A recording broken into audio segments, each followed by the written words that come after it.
When I asked when the wedding was taking place, my daughter-in-law smiled and said, "We got married yesterday."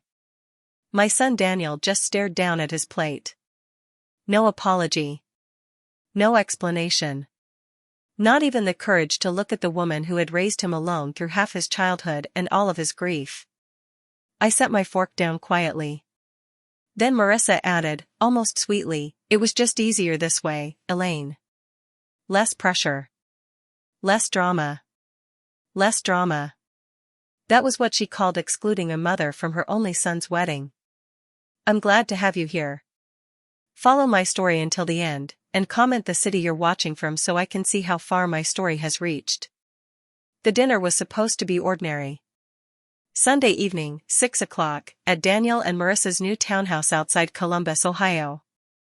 I had brought lemon pound cake from my own kitchen, wrapped carefully in foil because Daniel used to love it when he was little. I even wore my pale blue cardigan, the one my late husband, Robert, always said made my eyes look brighter. I thought we were finally going to discuss the wedding plans. For 3 months, Daniel had been vague. "Soon, Mom. We're still figuring it out. Marissa wants something simple." I respected that. I did not push. At 70 years old, I had learned that mothers of grown sons must step gently, especially when there is a new wife-to-be standing between every word.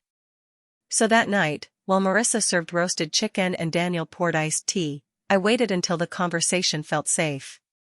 Then I asked, "Have you two picked a date yet?" Marissa froze for half a second. Only half a second. But I saw it. Her knife paused against the chicken breast. Her eyes flicked toward Daniel. He did not move. He only swallowed, hard, like a schoolboy caught in a lie. Then she smiled. Not warmly. Not nervously. Triumphantly. "We got married yesterday." At first, I thought I had misheard her. Yesterday? My hand tightened around the napkin in my lap. Daniel finally looked up, but not at me. He looked at the salt shaker, the tablecloth, the wall behind my shoulder. Anywhere but my face. "You got married yesterday?" I asked. My voice sounded calm. Too calm. Like it belonged to someone standing several feet away from my own body. Marissa leaned back in her chair. "At the county courthouse." It was small. Just close family. Close family. I felt those 2 words settle into my chest like stones. Her parents had been there. Her sister had been there. Daniel's best friend had been there. I would learn later that even my niece Grace had been invited, because Marissa assumed she would not tell me. Everyone had known. Everyone but me. Daniel cleared his throat. "Mom, we didn't want you to feel overwhelmed." I stared at him then. Overwhelmed? I had buried his father in the rain. I had worked double shifts at a pharmacy counter to help pay for his college textbooks. I had sat beside him through fevers, heartbreak, job interviews, and the first mortgage payment he could not afford. But a courthouse wedding 30 minutes from my house was too much for me. I folded my napkin once. Then twice. Marissa watched me carefully, waiting for tears, anger, a scene she could use later. I gave her none of it. I stood up, picked up my purse, and said, "Congratulations." Daniel whispered, "Mom," but I was already walking toward the door. Behind me, Marissa said, "She'll get over it." I stepped into the cool Ohio evening without turning back. And by the next morning, I was at the bank. I drove home with both hands tight on the steering wheel. Daniel's townhouse was only 28 minutes from my place, but that night the road felt longer. The streetlights blurred through the windshield. Not because I was crying. I was not crying yet. I think some hurts are too deep to reach your eyes right away. They just sit inside you. Heavy. Quiet. Like furniture in a room nobody uses anymore. When I pulled into my driveway, the porch light was still on. I had left it that way because I thought I would come home carrying happy news. A wedding date. A color scheme. Maybe a little list of things Daniel needed from me.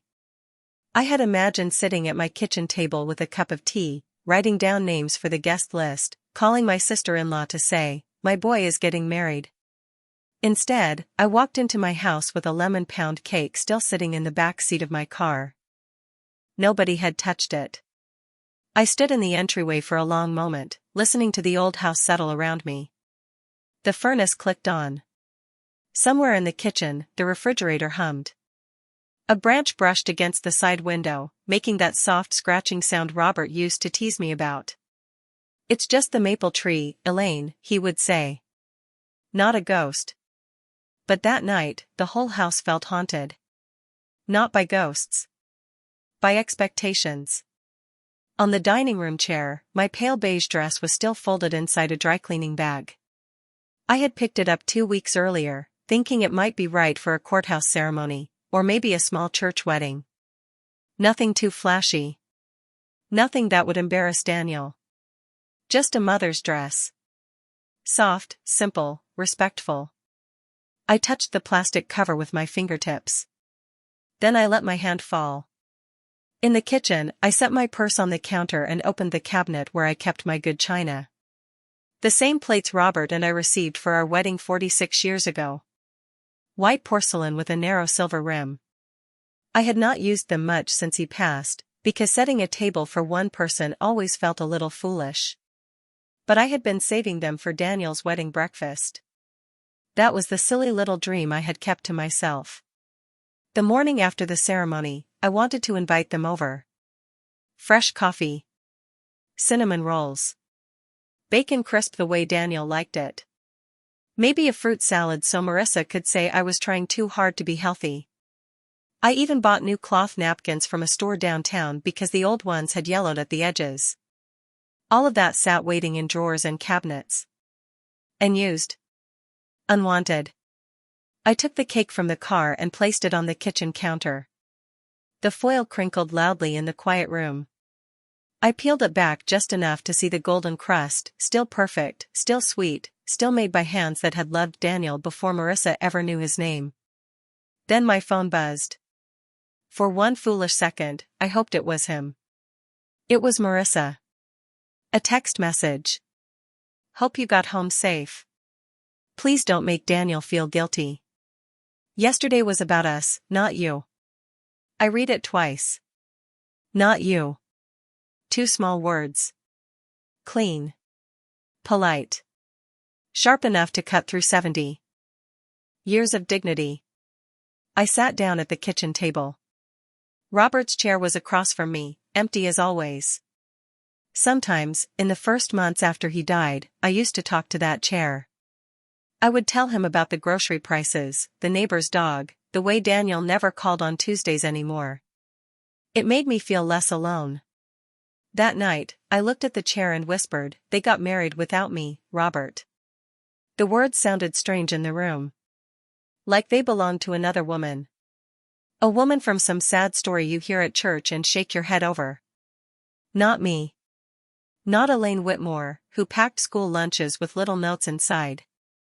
Not the mother who drove Daniel 6 hours to his college orientation because he was too nervous to go alone.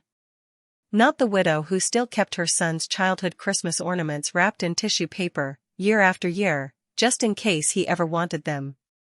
I got up and walked down the hallway to the spare bedroom. That was where I kept the small cedar chest Robert built before Daniel was born. Inside were family things. Birthday cards. Old photographs.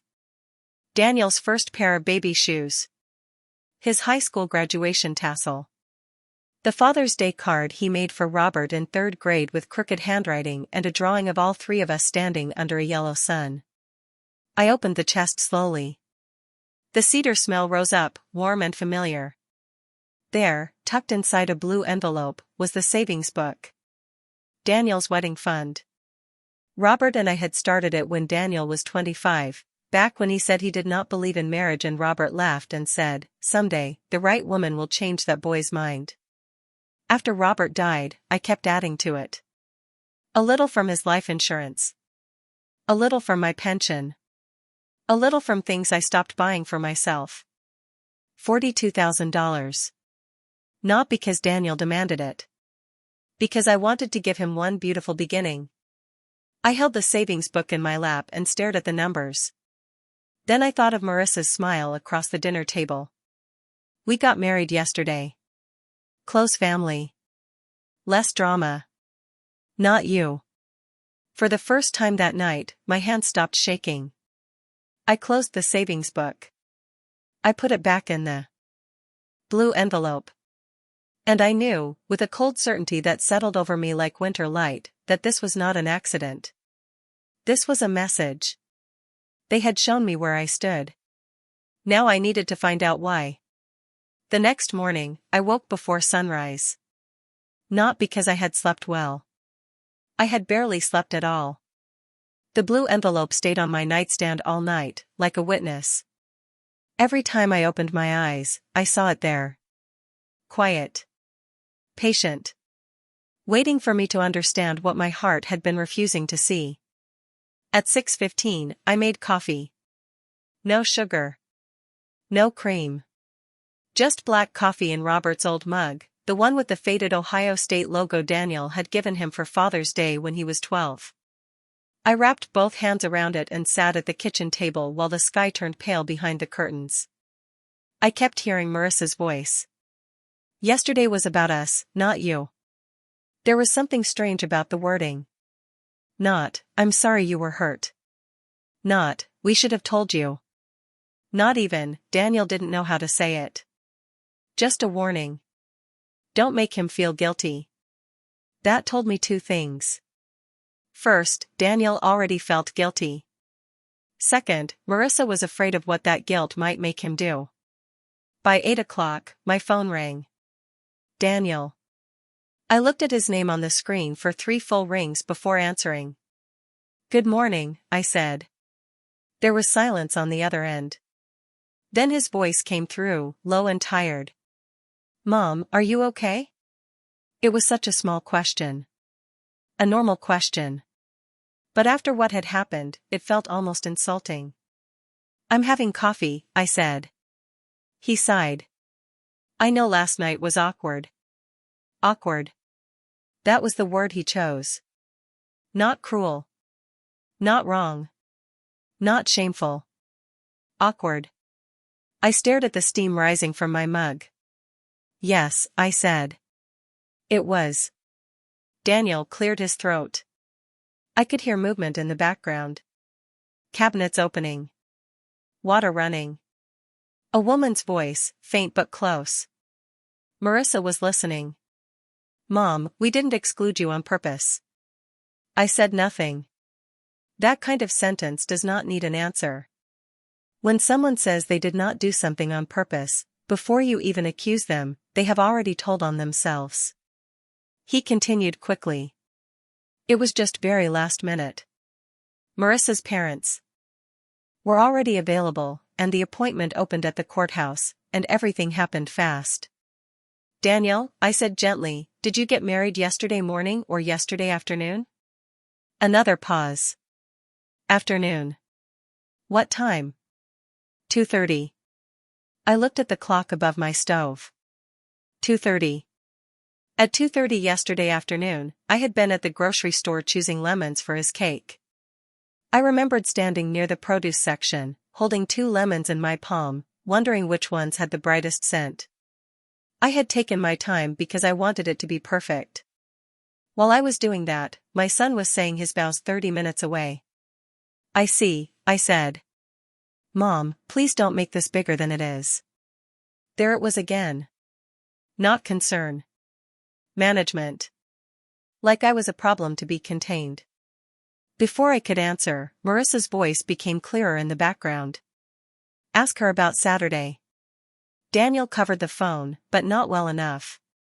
I heard him whisper, not now. Then Marissa said, sharper, Daniel. He came back on the line. We're having a small dinner this Saturday, he said. A little celebration. Marissa thought it would be good for everyone. Everyone. That word had become dangerous overnight. Who is everyone? I asked. Her parents. her sister. A few friends. Grace might come. And you, of course. Of course. As if I had simply missed the ceremony because of bad weather. As if I had misplaced my invitation under a stack of mail. As your mother, I said, keeping my voice even, am I being invited to celebrate your marriage, or to pretend I wasn't hurt? Daniel exhaled hard. Mom, that one word carried all the impatience he used to save for strangers. Not for me. Never for me. Then Marissa took the phone. She did not ask permission. Elaine, she said brightly, Saturday will be at the Willow Creek Country Club at 6. Dress nicely. There will be photos. Photos. Now they wanted me in the pictures. Not at the vows. Not beside my son when he became a husband. But afterward, cleaned up and smiling, so nobody would ask why the groom's mother was missing. I looked toward the hallway where the cedar chest sat in the spare bedroom. The blue envelope was no longer just a savings book. It was a question. And everyone seemed to be waiting for my answer. I'll be there, I said. Marissa sounded pleased. Good. And Elaine? Yes? Let's keep things positive. Daniel doesn't need stress right now. I almost laughed. Not loudly. Just enough for myself. Because that was when I understood. They had not invited me to Saturday's dinner because they missed me. They invited me because something was still expected from me. And I was beginning to know exactly what it was. After the call ended, I stayed at the kitchen table with Daniel's voice still ringing in my ear. Please don't make this bigger than it is. There was a time when my son would have known better than to say that to me. When Daniel was 7, he broke the neighbor's window with a baseball. He came into the house pale and trembling, holding that bat like it had betrayed him. Robert wanted to march him across the street immediately and make him apologize. I agreed, of course. But first, I knelt in front of my little boy and said, the truth feels heavy only until you tell it. Daniel cried then. Big, honest tears. He took responsibility. He apologized. And for years, I believed I had raised a man who understood that love without honesty was just performance.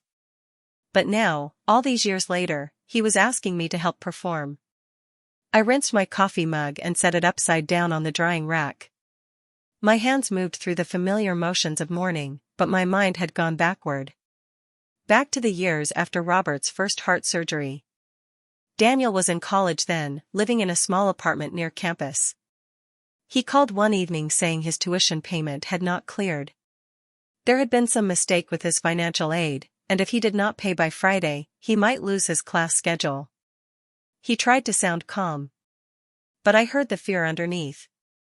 Robert and I did not have extra money then. Medical bills had eaten through most of our savings. The washing machine had just quit. The roof over the garage leaked every time it rained. Still, the next morning, I took off my wedding anniversary bracelet. Gold. Small diamonds. Nothing extravagant, but Robert had saved for months to buy it for me on our 20th anniversary. I sold it at a jewelry shop downtown. Daniel never knew. I told him we had moved some money around. That was what mothers did. We moved things around. Bills. Sleep. Pain. Pride. Pieces of ourselves. Years later, when he wanted to buy his first house, the bank needed a larger down payment than he expected. He was 29, embarrassed, trying to act grown in a suit that still had the stork crease in the sleeves. I gave him $12,000 from the account Robert and I had planned to use for a trip to Maine. We can go next year, I told Robert. He smiled and squeezed my hand. Of course we can. We never went. Cancer came first. Then treatments. Then the quiet bedroom. Then the funeral home with its beige carpet and soft voices. Daniel had stood beside me at Robert's service. He held my hand so tightly my fingers ached. Marissa was not in the picture yet. Back then, it was still just my boy and me, standing in front of a closed casket while the world expected us to keep breathing. After the burial, Daniel whispered, "I'll always take care of you, Mom." I believed him. Maybe that was my mistake. Not believing my son was good. A mother should believe that. My mistake was believing goodness could survive without courage. Because once Marissa entered our lives, Daniel began changing in small, careful ways. At first, I blamed grief. He stopped dropping by after work. Then Sunday dinners became too much planning. Then Christmas Eve shifted to Marissa's parents' house because they had traditions too, though somehow their traditions always required my son and mine could be postponed. When I called, he texted back. When I asked questions, he said he was tired. When I offered help, Marissa answered for him. "She's got it, Elaine." "We've already decided, Elaine." "Daniel doesn't need pressure, Elaine." My name sounded different in her mouth. Not like family. Like a boundary. I opened the drawer beside the stove and took out an old envelope of photographs. I do not know why I kept them there. Maybe because kitchens hold the truth of a family better than albums do. There was Daniel at 10, frosting on his chin from a birthday cake I stayed up until midnight to finish. Daniel at 16, arms around Robert after his first varsity basketball game. Daniel at 22, wearing his graduation gown, grinning like the future had personally invited him in. And then one photo of the three of us on the front porch. Robert's arm around me. Daniel between us. Before distance. Before silence. Before a woman could say, "We got married yesterday," and my son could sit there as if I were a guest who had arrived at the wrong house. I placed the photo back in the envelope. Then I went to the spare bedroom and opened the cedar chest again. This time, I did not look at the baby shoes or the graduation tassel. I took out the blue envelope. $42,000. A mother's gift. A widow's sacrifice. A quiet promise Robert and I had made when we still believed our son would want us beside him on the most important day of his life. I sat on the edge of the bed and held that envelope against my lap. For the first time, I wondered what Robert would have done if he had been alive. He would not have yelled. He was never that kind of man. He would have gone very still. His jaw would have tightened. He would have looked Daniel straight in the eye and asked one simple question. "Did you let your mother be humiliated?" I closed my eyes. The answer was yes. And the worst part was, Daniel knew it too. I was still holding the blue envelope when the doorbell rang. For a moment, I did not move. No one came to my house without calling first anymore. Not Daniel. Not neighbors. Not even the woman from church who used to bring banana bread after Robert passed. Grief has a strange way of making your porch quieter over time. The bell rang again. I slid the envelope back into the cedar chest, closed the lid, and walked slowly to the front door. Through the small glass pane, I saw Grace. My niece. She stood on the porch in a gray coat, arms folded tightly against the morning chill. Grace was Robert's brother's daughter, 32 now, with kind eyes and the same nervous habit of biting her lower lip when something was wrong. When I opened the door, she looked at me as if she had already been crying. "Aunt Elaine," she said softly. "Can I come in?" I stepped aside. She walked into the living room but did not sit down. Her eyes moved over the room, the framed family photos, Robert's old recliner, the folded quilt on the couch. Then she looked back at me. "I didn't know," she said. Those 3 words landed harder than I expected. I held the back of the armchair. "Didn't know what, sweetheart?" Grace swallowed. "I didn't know you weren't invited." The house seemed to go still. I did not answer right away. I only watched her face, the shame in it, the worry. It was the first honest expression anyone had given me since Marissa said they had gotten married yesterday. Grace reached into her purse and pulled out her phone. "Marissa told everyone you weren't feeling well," she said. "She said you didn't want to come because courthouse weddings made you uncomfortable." Daniel didn't say much, so I thought, her voice cracked. I thought it was your choice. My fingers tightened around the chair. Of course. They had not simply left me out.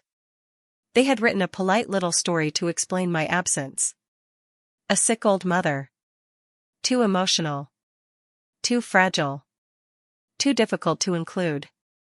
Grace unlocked her phone and held it out to me. I almost didn't come. But last night, after I saw your face at dinner and Marissa's post, I knew something was wrong. I looked down. There they were. Photos from the courthouse. Daniel in a navy suit. Marissa in a fitted white dress holding pale pink roses. Her parents standing proudly beside them. Her sister laughing. Daniel's best friend clapping him on the shoulder. And in one photo, I saw the hallway outside the clerk's office. There were folding chairs along the wall. One empty chair near Daniel. It had a small white ribbon tied to the back. I stared at that chair longer than I stared at my son. Was that for someone? I asked. Grace's face twisted with discomfort. I heard Marissa's mother ask about it. Marissa said that was supposed to be Elaine's seat, but she would have made the whole thing about herself. The room tilted slightly. Not enough to make me fall. Just enough to remind me I was 70 years old and still capable of being surprised by cruelty. Grace sat down then, covering her mouth with one hand. I'm sorry, she whispered. I should have called you yesterday. I should have checked. I looked at this young woman, trembling in my living room because she still had enough decency to feel ashamed of someone else's lie. And for the first time since the dinner, my chest loosened a little. Not because the pain had softened.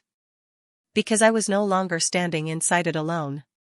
Did Daniel hear her say that? I asked. Grace looked down. That was answer enough. I walked to the window and looked out at the bare maple tree in the yard. Robert had planted it the year Daniel was born. Back then, it had been thin enough to bend in a strong wind. Now it was taller than the house. Some things grew strong when protected. Some things grew crooked when no one corrected them. Grace came to stand beside me. Aunt Elaine, there's something else, she said. I turned. She hesitated, then lowered her voice. At the reception dinner, Marissa kept talking about a wedding gift. Not like a toaster or a set of dishes. Money. She told her sister you and Uncle Robert had saved something for Daniel. She said once Saturday's celebration was over, Daniel would make sure you handed it over. I felt no shock this time. Only clarity. Cold. Clean. Useful. I nodded slowly. So that's why they invited me Saturday. Grace touched my arm. What are you going to do? I looked toward the hallway, toward the room where the cedar chest waited. I'm going to attend, I said. Grace blinked. You are? Yes. My voice was calm. Calmer than I felt. I want to see how comfortable they are telling lies when I'm sitting right in front of them. On Friday morning, I went to the bank. Not because I had decided what to do. Not completely. But because I needed to remind myself that the blue envelope was not just paper. It was not just a sentimental promise tucked inside a cedar chest. It was real. It had numbers attached to it. Signatures. Years of quiet sacrifice. The branch manager, a woman named Mrs. Keller, had known me since Robert was alive. She used to wave at us from behind the counter when we came in together to deposit his pension checks. Now she looked over her reading glasses and smiled gently. Elaine, it's good to see you. How can I help today? I placed the blue envelope on her desk. I need to review this account. She opened it, typed for a moment, and nodded. The wedding fund? Hearing someone else say those words made my throat tighten. Yes, I said. I want to make sure no one else has access to it. Mrs. Keller's expression changed slightly. Not much. Just enough to tell me she understood there was a story behind the question. She clicked through several screens. You are the only authorized signer, she said. No one can withdraw or transfer anything without your approval. I let out a breath I did not know I had been holding. Then she frowned. But there was an inquiry last month. My hands went still in my lap. What kind of inquiry? Nothing was changed, she said quickly. No money moved. But someone called asking whether a gift account under Daniel Whitmore's name could be transferred after a marriage certificate was filed. The room became very quiet. Who called? Mrs. Keller looked uncomfortable. They said they were calling on behalf of Mr. Whitmore. Daniel. Or Marissa using his name. Either answer hurt. I sat back in the chair and looked at the framed print on the wall behind Mrs. Keller's desk. A covered bridge in autumn. Red leaves. Still water. The kind of picture meant to calm people while their lives quietly shifted. Can you put a note on the account? I asked. What kind of note? No changes. No transfers. No release of funds unless I appear in person with identification. Mrs. Keller nodded. Of course. Her fingers moved over the keyboard. Click. Click. Click. Each sound felt like a small door locking. When she finished, she looked at me with a softness that almost undid me. Elaine, do you need anything else? I almost said no. That was my habit. No, I'm fine. No, don't worry. No, it's nothing. But I was beginning to understand that those little answers had trained people to step over me politely. So I opened my purse and took out the folded wedding photos Grace had printed for me that morning. I set them on the desk. My son got married yesterday, I said. Mrs. Keller smiled automatically. Congratulations. I wasn't invited. Her smile disappeared. I pointed to the empty chair in the courthouse photo. The one with the white ribbon. They saved a seat for me so they could say I chose not to sit in it. Mrs. Keller looked down at the picture for a long moment. Then she quietly slid a box of tissues across the desk. I did not take one. Not because I was strong. Because I was not ready to waste tears in a bank office under fluorescent lights. Instead, I said, there's something else I need. Name it. I need a cashier's check. For Daniel? No, my voice surprised both of us. Firm. Clean. Mine. I want $2,000 made out to Grace Whitmore. Mrs. Keller blinked. Your niece? Yes. She told me the truth when everyone else was comfortable with a lie. I paused, then added, and I want the memo line to say, for courage. By the time I left the bank, the morning sun had broken through the clouds. I sat in my car for a while with both hands resting on the steering wheel. For the first time since Marissa smiled across that dinner table, I did not feel erased. I felt awake. And that was far more dangerous than anger. By Friday afternoon, Marissa had already begun preparing the stage. That was how I thought of it. A stage. Not a family celebration. Not a dinner. Not a gathering meant to honor a new marriage. A stage where I was expected to play the grateful mother, smile for photographs, and hand over the money without making anyone uncomfortable. My phone buzzed while I was folding laundry in the bedroom. A message from Marissa. Saturday is semi-formal. Please wear something cheerful. No dark colors. We want the photos to look happy. I stared at the screen. Happy. She had reduced my place in my son's wedding to a color palette. A few minutes later, another message came through. Also, Daniel is still upset that you left dinner so suddenly. Maybe you can say something nice tomorrow to smooth things over. I placed one of Robert's old shirts on the bed and smoothed the sleeve with my palm. That shirt had been washed so many times the fabric was soft as paper. I still kept it in the bottom drawer because grief does not always know what to do with ordinary things. You keep a shirt. A coffee mug. A grocery list in handwriting you will never see again. And then one day, your daughter-in-law tells you not to wear dark colors because sadness might ruin her pictures. I did not answer Marissa right away.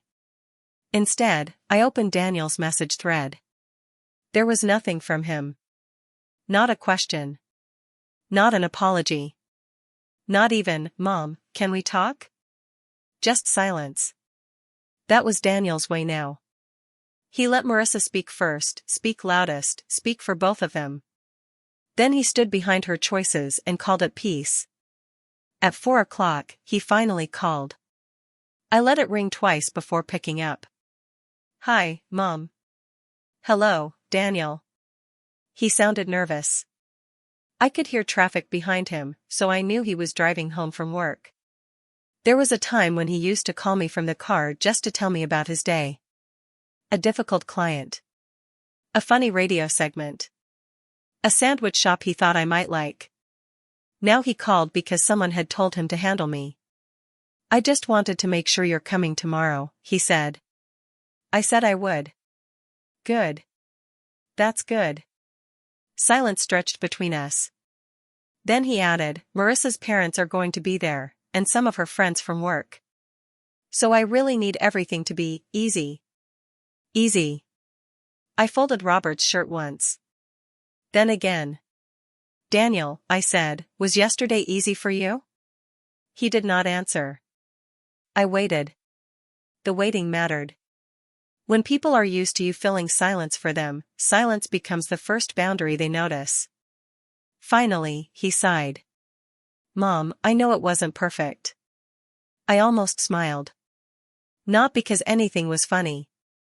Because the human mind is strange. It will build soft little words around hard truths and hope no one notices. Not perfect. A burned roast is not perfect. Rain on graduation day is not perfect. Forgetting your mother at the most important moment of your life is something else entirely. "I'm not asking for perfect," I said. "I'm asking for honest." The line went quiet again. Then Daniel lowered his voice. "Marissa thought you might make it emotional." There it was. The answer hiding behind every excuse. Not last minute. Not simple. Not overwhelmed. Emotional. I looked at the family photo on my dresser. Daniel at 22, one arm around me, the other around Robert, his graduation cap tilted crookedly on his head. "Did you think that too?" I asked. He breathed out slowly. I didn't know what to think. That hurt more than yes. Yes would have had a spine. This was fog. Soft, gray, impossible to hold, and just as good at hiding things. Before I could speak, I heard Marissa's voice in the background. "Tell her about the envelope." My fingers went still. Daniel covered the phone, but again, not well enough. "I'm not doing that right now," he whispered. Then Marissa said, clear and sharp, "Daniel, we talked about this." He came back on the line. "Mom," he said carefully, "about the wedding gift." I looked toward the hallway, toward the spare bedroom, toward the cedar chest that no longer felt like a memory box. It felt like evidence. "What about it?" I asked. "Well, Marissa and I are trying to put a down payment on a bigger place.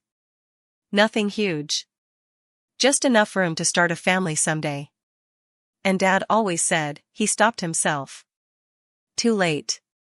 The moment he brought Robert into it, something inside me turned cold and steady. "Your father," I said, "always said a man should look his mother in the eye when he asks something of her." Daniel said nothing. I heard Marissa again, irritated now. "Just ask her if she's bringing it tomorrow." I closed my eyes. There it was. The real invitation. Not my presence. Not my blessing. The envelope. I opened my eyes and said, "I'll bring exactly what this marriage deserves." Daniel hesitated. "What does that mean?" "It means I'll see you tomorrow at 6. Then I ended the call. My hands were not shaking anymore. That worried me a little. Because anger shakes. Heartbreak trembles. But clarity is very still. Saturday morning came quietly. Too quietly. I woke before my alarm, dressed in a soft cream blouse, and pinned Robert's small silver watch to my wrist. It had stopped working 2 years after he passed, but I still wore it on difficult days. Not to tell time. To remember who had once stood beside me when the world felt unkind. The celebration was at 6. But at 10 o'clock, I drove somewhere else first.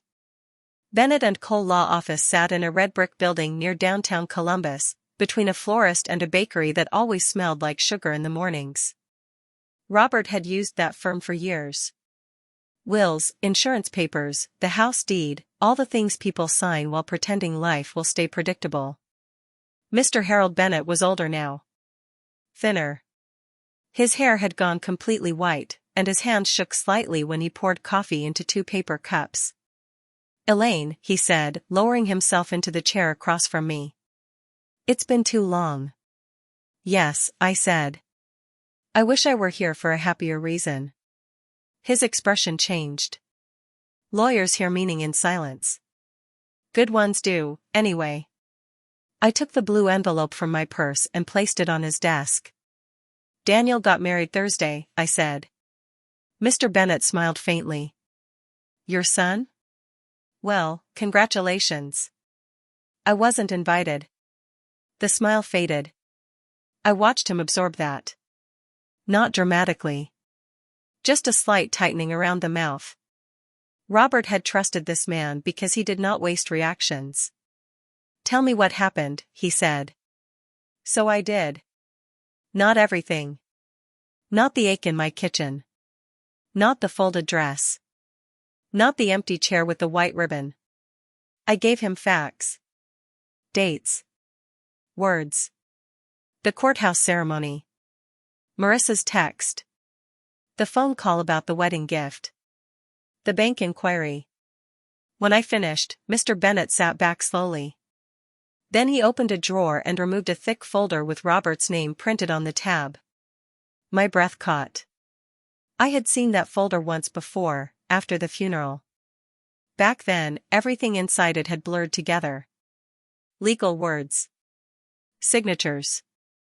Beneficiaries. I had been too tired to understand anything except the fact that my husband was gone. Mr. Bennett opened the folder and turned several pages. "There is something Robert added during his final revision," he said. I looked at him. He didn't want it discussed unless it became necessary. My hands folded tightly in my lap. What did he add? Mr. Bennett pulled out a document and turned it toward me. "A condition regarding any family gift funds created during your marriage, including the wedding fund." I lowered my eyes to the paper. The words were formal, careful, almost cold. But underneath the legal language, I heard Robert's voice. "Any voluntary financial gift intended for Daniel Whitmore's wedding or marital household required Elaine Whitmore's independent consent. No pressure. No misrepresentation. No exclusion from the related family event." I read that last line twice. No exclusion. Mr. Bennett spoke gently. Robert was concerned that Daniel could be easily influenced. He loved your son, Elaine. But he knew Daniel avoided conflict. He wanted to make sure no one could use family guilt to take something from you. For a moment, I could not speak. Robert had known. Not about Marissa. Not about this exact cruelty. But he had known me. He had known I would give until there was nothing left if I believed it would keep peace. And he had protected me from my own softness. Mr. Bennett reached for another page. "There is more. If someone attempts to obtain the funds through false statements or emotional pressure, you are within your rights to refuse the gift entirely. You may redirect it. Keep it. Donate it. Change its purpose." I stared at him. "All of it?" "All of it." The room went very still. Outside the window, people passed by carrying coffee, flowers, little Saturday errands. Ordinary life continued on the sidewalk while mine quietly rearranged itself behind a lawyer's desk. "What do you want to do?" Mr. Bennet asked. I looked down at the document again. At Robert's signature. Strong. Certain. Familiar.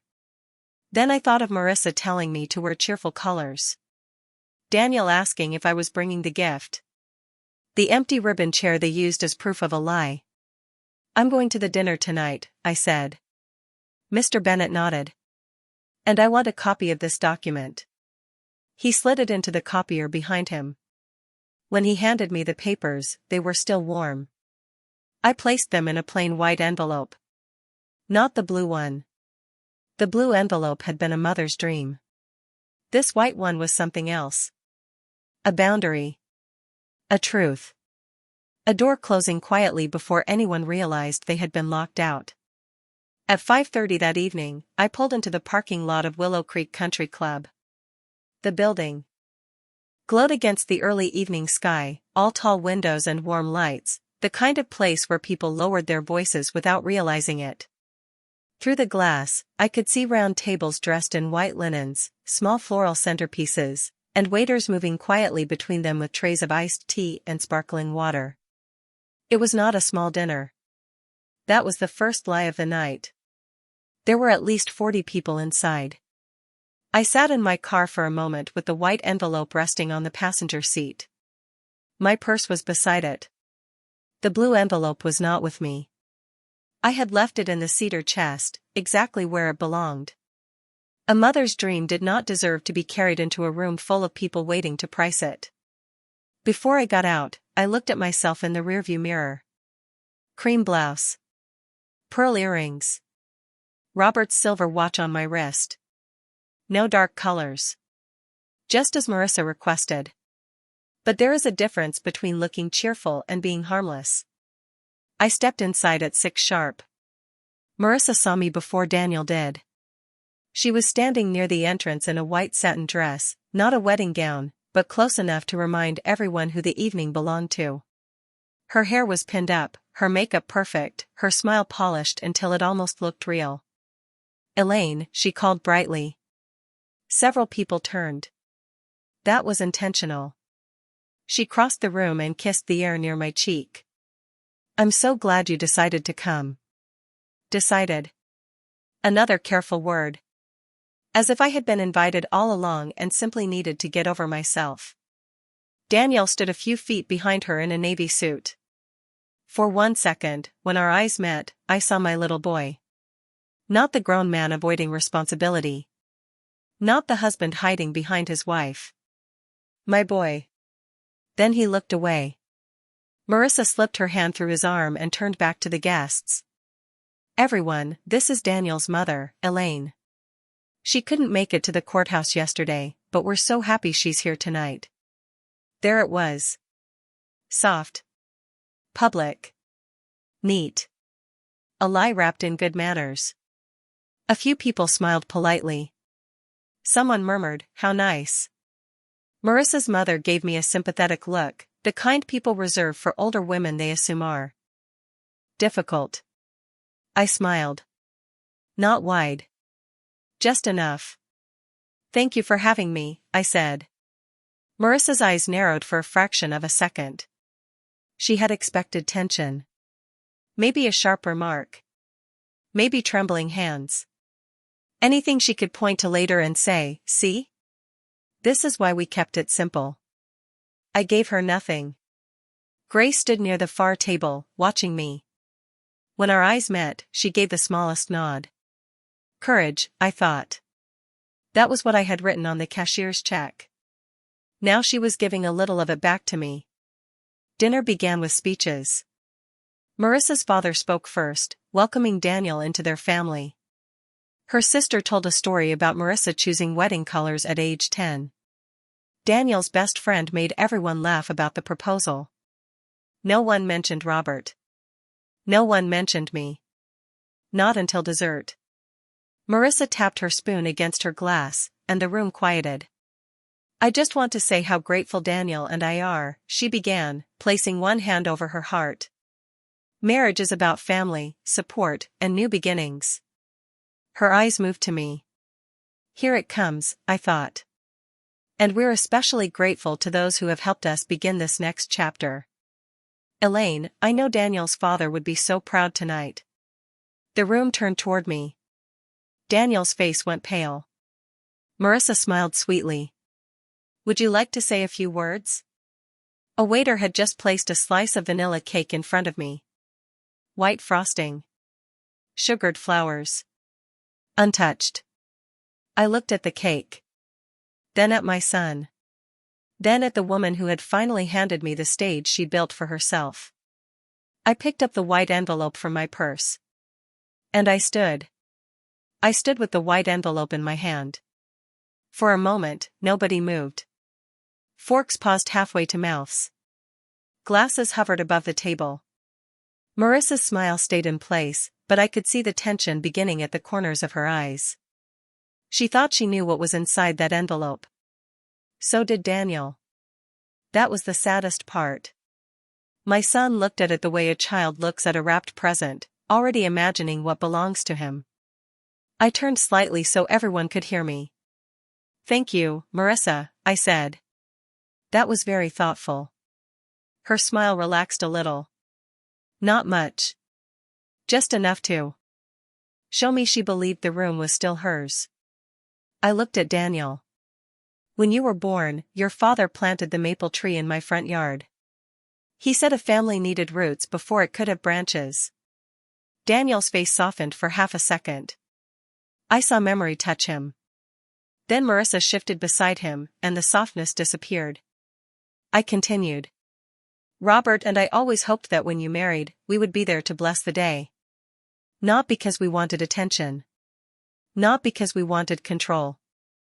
Because parents remember the first time they held their child, and they hope to be invited when that child begins a new life. The room was very quiet now. Marissa's mother looked down at her lap. Grace stood near the back wall, her hands clasped in front of her. I held the envelope against my chest. On Thursday afternoon, at 2:30, my son got married at the county courthouse. I was 30 minutes away, buying lemons to bake him a cake. Daniel closed his eyes. Marissa's smile vanished. I did not raise my voice. I did not need to. I was not sick. I was not overwhelmed. I did not refuse to attend. I was never told. A murmur moved through the room. Small. Uncomfortable. Truth does not need to shout to rearrange a table. Marissa stepped forward quickly. Elaine, this really isn't the time, I turned to her. You made it the time when you handed me the room. Her mouth closed. I opened the white envelope and unfolded the document Mr. Bennett had copied for me that morning. Robert knew me well, I said. He knew I had spent my life trying to keep peace, even when peace cost me too much. So before he passed, he added a condition to our family gift funds. Daniel's eyes opened. What condition? He asked. His voice was barely above a whisper. I looked at him, and for once, he did not look away. The wedding fund your father and I saved for you could only be given with my independent consent. No pressure. No misrepresentation. And no exclusion from the family event connected to it. Marissa's face changed. Not dramatically. Just enough. The color drained from her cheeks, leaving her makeup looking too bright. That can't be real, she said. I placed the document on the table. In front of Daniel. It is real. He stared at the paper. His eyes moved line by line. I could see the moment he reached Robert's signature. His shoulders dropped. I almost felt sorry for him. Almost. Because grief is strange. Even when your child hurts you, some part of you still wants to cover him with a blanket and tell him he can fix it. But I was done confusing love with rescue. Marissa reached for the document, but Daniel pulled it back. That surprised both of us. Daniel, she said sharply. He did not answer her. I folded my hands in front of me. I came tonight because I was invited to perform forgiveness in exchange for money. I was expected to smile for photographs, stay quiet about being erased, and hand over a gift that took years of sacrifice. No one spoke. Even the waiters had stopped moving. I looked at Marissa. You wanted me at the celebration, but not the wedding. You wanted my blessing, but not my presence. You wanted Robert's name, but not his values. Then I looked at my son. And you allowed it. Those 3 words did what anger could not. Daniel flinched. I picked up my purse. The wedding fund will not be released. Marissa took 1 step toward me. Elaine, you're punishing us because your feelings were hurt. I shook my head. No, Marissa. I'm protecting what your choices revealed. Then I placed the white envelope on the table beside Daniel's untouched cake. My congratulations were real, I said quietly. So is my decision. I walked toward the door. This time, Daniel did not call after me. And this time, I did not hope he would. I had just reached my car when the doors of the country club opened behind me. For 1 second, I thought it was Daniel. It was not. It was Grace. She walked quickly across the parking lot, her heels clicking against the pavement, her coat wrapped tight around her. When she reached me, she did not say anything at first. She only pulled me into her arms. I had not realized how badly I needed one honest embrace. Inside the building, through the tall windows, I could see movement. People standing. Marissa talking with her hands. Her father leaning toward Daniel.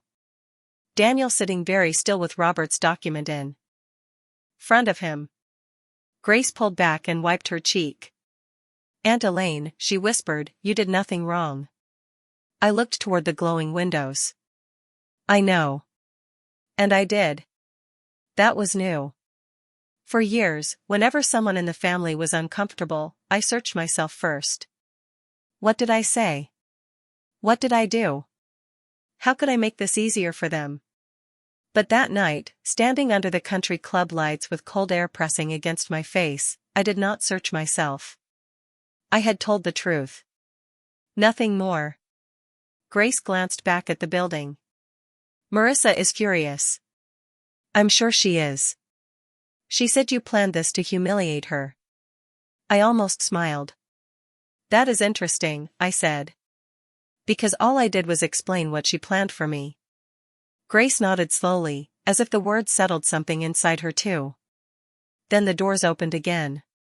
This time, Daniel came out. Alone.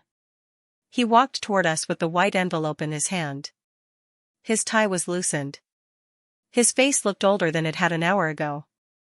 Not because of age, but because truth ages people quickly when they have been avoiding it. Grace touched my arm. Do you want me to stay? Yes, I said. Daniel stopped a few feet away. For a long moment, he looked like he might apologize. Then he said, Mom, why did you do that in front of everyone? There it was. Not, I'm sorry. Not, I should have told you. Not, I let you be lied about. Just concern for the room. The audience. The embarrassment. I looked at my son, and something inside me grew very quiet. Because everyone was told I chose not to attend your wedding, I said. So everyone deserved to know I was never invited. He rubbed one hand over his face. Marissa feels attacked.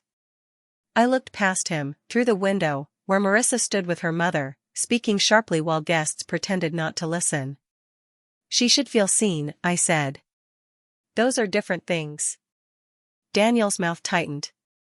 You could have talked to me privately. I tried to ask you privately. 4 months. You hid behind vague answers and let your wife decide how much of your life your mother was allowed to see. His eyes flashed with discomfort.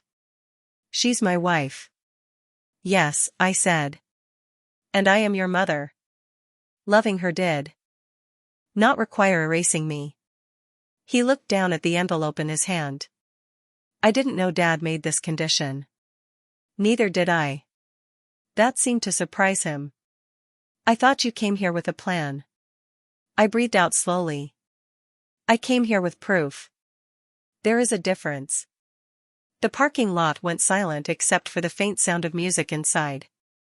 Some soft romantic song, the kind people play at weddings when they want everything to look beautiful. Daniel swallowed. We needed that money, he said. There it was. Finally. The sentence beneath every lie. I felt Grace stiffen beside me. I kept my eyes on Daniel. You needed a larger house, I said. You wanted a clean story. You wanted my check and my silence. But you did not need to take my place at your wedding and hand it to strangers. His face reddened. That's not fair. No, I said gently. What happened to me was not fair. For a moment, I saw him as a child again. Caught. Ashamed. Waiting for me to soften the lesson so it would not hurt too much. But I had softened too many lessons. And now he was a man who thought pain was something his mother should absorb quietly for his convenience. Daniel looked toward the doors. Marissa says if you don't give us the fund, we may have to cancel the house contract. I nodded. Then cancel it. He stared at me. The shock on his face told me he had never imagined I would say those words. Not Elaine. Not Mom. Not the woman who always found a way. I opened my car door. Go back inside, Daniel. Your guests are waiting. He stepped forward. Mom, I raised my hand. Not angrily. Just enough to stop him. Tonight, you lost the money. But that is not the worst part. His voice dropped. What is? I looked at him for a long second. You made me realize I cannot trust you with my heart. Then I got into my car. Grace stood beside me until I started the engine. Daniel remained in the parking lot, holding the envelope his father had left behind. For once, my son had nothing to hide behind. And for once, I did not rescue him from that feeling. I drove home that night without turning on the radio. The road from Willow Creek Country Club to my house was familiar. I had driven it hundreds of times. Grocery runs. Church luncheons. Daniel's school events years ago. Robert beside me in the passenger seat, pointing out houses he liked, trees that needed trimming, clouds shaped like animals when we were young enough to laugh at such things. But that night, the road felt different. Not lonely. Clear. When I pulled into my driveway, the porch light was on again. The same warm yellow circle waiting by the front door. This time, I did not feel foolish for leaving it lit. A house should welcome the person who still belongs in it. I walked inside, set my purse on the counter, and stood in the kitchen. The lemon pound cake was still there. I had wrapped it again after that first terrible dinner, not knowing why. Maybe some part of me could not throw away the last thing I had made with love before I understood the truth. I uncovered it and cut one slice. Then I made tea in Robert's mug. I sat at the table alone, but it did not feel the same as before. The empty chair across from me was still empty. Robert was still gone. Daniel was still my son, but not in the way I had hoped he would be. And yet, something inside me had come back. The part of me I had handed away piece by piece in the name of keeping peace. The next morning, Daniel called 3 times. I did not answer. Not because I hated him. Because I needed one full day where my heart did not run to the sound of his need. On Monday, he sent a message. Mom, I'm sorry things got out of hand. I read it while standing by the kitchen sink. Things. That little word again. No name for the lie. No name for the empty courthouse chair. No name for the way he had let his wife speak over me, around me, and finally erase me. I typed back only one sentence. When you are ready to apologize for what you did, not for what happened, we can talk. Then I put the phone down. A week passed. Grace came by with flowers. Not roses. Daffodils. Bright yellow ones from the grocery store, still wrapped in plastic. She said they reminded her of spring, even though Ohio had not quite let go of winter yet. We ate the last of the pound cake together. She told me Marissa had been furious for days. The house contract had fallen through. Her parents were embarrassed. Guests had asked questions. I listened quietly. There was a time when hearing that would have made me feel guilty. Now I only felt tired. Not triumphant. Just tired in the way a person feels after carrying a heavy bag for miles and finally setting it down. 2 weeks later, I returned to Mr. Bennett's office. I did not redirect the whole wedding fund. Not right away. I was too old to make decisions from fresh wounds and too wise to mistake anger for freedom. But I changed its name. No longer Daniel's Wedding Fund. Elaine Whitmore Living Trust.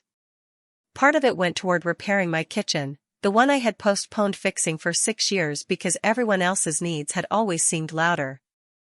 Part of it went into an emergency account with only my name on it.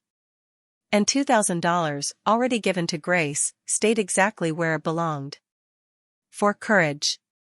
On the first Sunday of the next month, I wore the pale beige dress to church. The one I had once saved for my son's wedding. After the service, an older widow named Margaret invited me to join a small women's group that met on Thursdays. I almost said no out of habit. Then I heard Robert's voice in my memory. A family needs roots before it can have branches. So I said yes. Daniel did come by eventually. Alone. He stood on my porch with red eyes and no prepared speech. For the first time in a long time, he looked directly at me. "I'm sorry I didn't invite you," he said. "I'm sorry I let Marissa lie. And I'm sorry I cared more about keeping things easy than keeping you close." It was not enough to repair everything. But it was the first honest thing he had given me in months. So I opened the door. Not wide. Just enough. Because forgiveness is not the same as forgetting. And a mother's love does not mean leaving every door unlocked.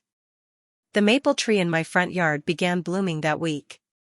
Small green buds on old branches. I stood beneath it one morning with Robert's silver watch on my wrist, looking up at what he had planted when Daniel was born.